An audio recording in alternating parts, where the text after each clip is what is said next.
नमस्कार दोस्तों, government of India के तरफ से 12,195 करोड़ रुपए का और एक नया पीएलआई स्कीम इंट्रोड्यूस किया गया है। ये टेलीकॉम सेक्टर को देखते हुए ही इंडियन गवर्नमेंट के तरफ से ये अनाउंसमेंट किया गया है पिछले हफ्ते। अब दोस्तों, इसी के बारे में कुछ एक आध बातें हैं जो कि मुझे आप लोगों के साथ शेयर करना है, तो इस वीडियो को आखिर तक देखिए। मैं हूं आपका दोस्त तनु। चलिए जान लेते हैं।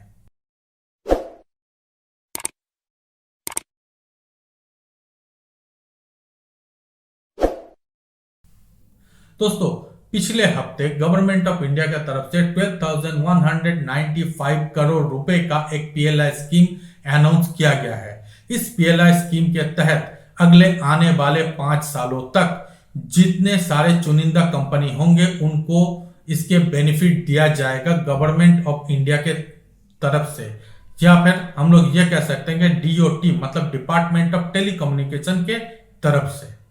यहां पर कुछ एक क्राइटेरिया है जिसको फुलफिल करना होगा, तभी जाकर इस स्कीम के तहत कोई कंपनी अप्लाई कर सकते हैं।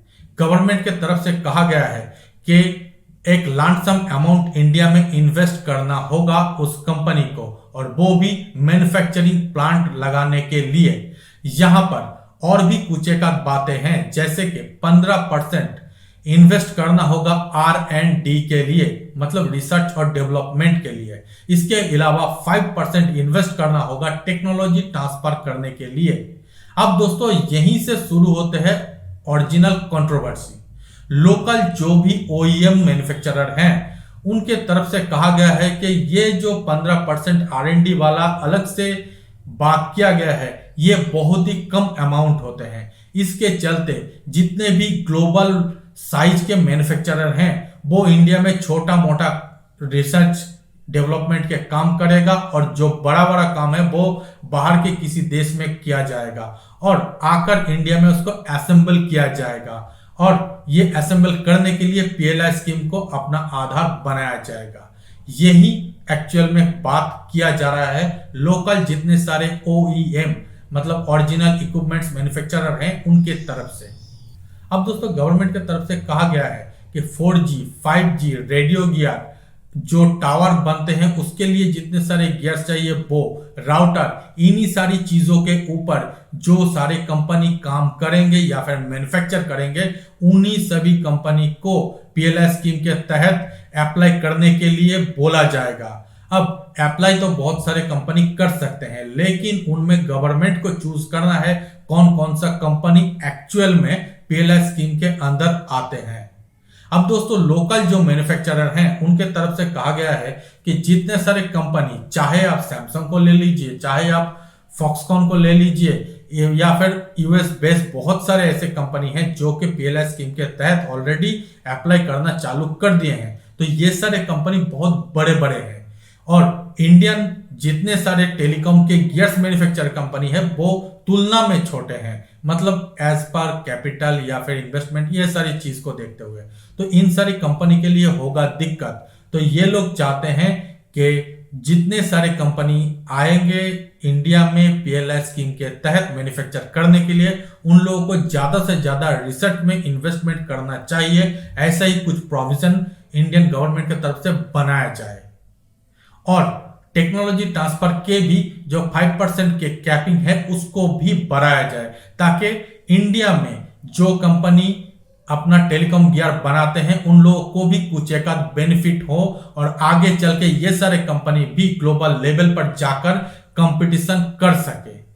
यहां पर जितने सारे बड़े बड़े ग्लोबल प्लेयर है, चाहे नोकिया, सैमसंग, एरिक्सन, इन्हीं तरीके की जो कंपनी है, या फिर फॉक्सकॉन कह लीजिए, ये सारे कंपनी तो पीएलआई स्कीम के तहत पार्टिसिपेट कर ही जाएगा, और इन सारे कंपनी को पीएलआई स्कीम के तहत लिया भी जाएगा अगले 5 सालों के लिए। मतलब 12,195 करोड़ रुपए अगले 5 सालों तक गवर्नमेंट ऑफ इंडिया इन सारे कंपनी को इंसेंटिव के तौर पर दिया जाएगा या फिर देगा। अब दोस्तों, यहाँ पर ग्लोबल लेवल के जो बड़े बड़े कंपनी हैं उनके द्वारा लोकली जो OEM मैन्युफैक्चरर हैं उनके पास ऑर्डर आएगा, उन लोगों के तरफ से छोटे छोटे पार्ट्स बनाया जाएगा और उन सभी पार्ट्स को लेकर बड़े बड़े जो ग्लोबल हब कंपनी है वो लोग इंडिया के किसी एक जगह पर लैंड और उसके ऊपर एक बिल्डिंग बनाकर वहां पर असेंबल करेंगे और उसके बाद उसी असेंबल प्रोडक्ट को, फिनिश प्रोडक्ट को इंडिया में और बाहर के देशों में भी बेचा जाएगा। और ये चीज ना हो, एक्चुअल में जो बड़े बड़े कंपनी है वो भी प्रॉपर तरीके से इंडिया में अपना मैन्युफैक्चरिंग सेटअप करे, ऐसा ही कहना है जो इंडियन ओईएम मैन्युफैक्चरर हैं उन लोगों के तरफ से। अब दोस्तों ये पूरी सिनेरियो को देखते हुए जो ग्लोबल लेवल के कंपनी है उनके भी एक वर्जन निकल कर आया है। यहां पर जो ग्लोबल लेवल के बड़े बड़े कंपनी है उन सभी के तरफ से कहा गया है कि आज के दिन में जितने सारे इक्विपमेंट्स हैं उनमें से अगर 5G को छोड़ दिया जाए तो कोई भी ऐसा प्रोडक्ट एज सच नहीं है जिसको चलते हुए ये कंपनी इतना ज्यादा इन्वेस्टमेंट, करीबन $1 बिलियन से ऊपर की इन्वेस्टमेंट इंडिया में करे और उसके ऊपर वो लोग प्रॉफिट भी कमाए। तो ये चीज करने के लिए, इतना ज्यादा इतना बड़ा इन्वेस्टमेंट करने के लिए इन सारी कंपनी को एक एश्योरेंस चाहिए और वो एश्योरेंस है 5G से रिलेटेड। मतलब यहां पर गवर्नमेंट ऑफ इंडिया को ये एश्योर करना होगा कि कब तक इंडिया में पॉसिबिलिटी कि कब तक इंडिया में 5G सर्विस वो लोग लॉन्च कर सकते हैं या फिर करना चाहते हैं। उसी के ऊपर ये सारे कंपनी आगे अपना जो फ्यूचर प्लान है उसको रखेंगे इंडियन गवर्नमेंट के सामने या फिर इंडिया के सामने। हालांकि इन सारे बड़े कंपनी का ये भी कहना है कि इंडिया को छोड़कर एशिया में, आसियान देशों में एज सच उतना बड़ा कोई मार्केट आज के दिन में नहीं है जो कि इन सारे डिमांड को फुलफिल करे।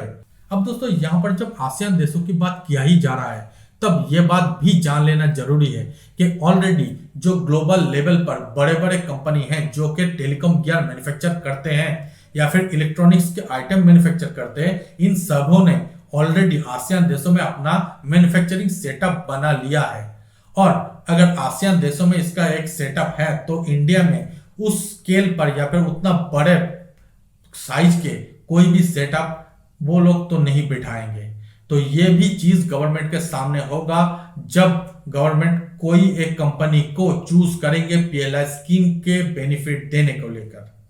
खैर दोस्तों आगे क्या होता है इसके ऊपर गवर्नमेंट को फैसला करना है और क्या क्या इंफॉर्मेशन निकल कर आते हैं वो मैं आप लोगों के साथ शेयर करूंगा।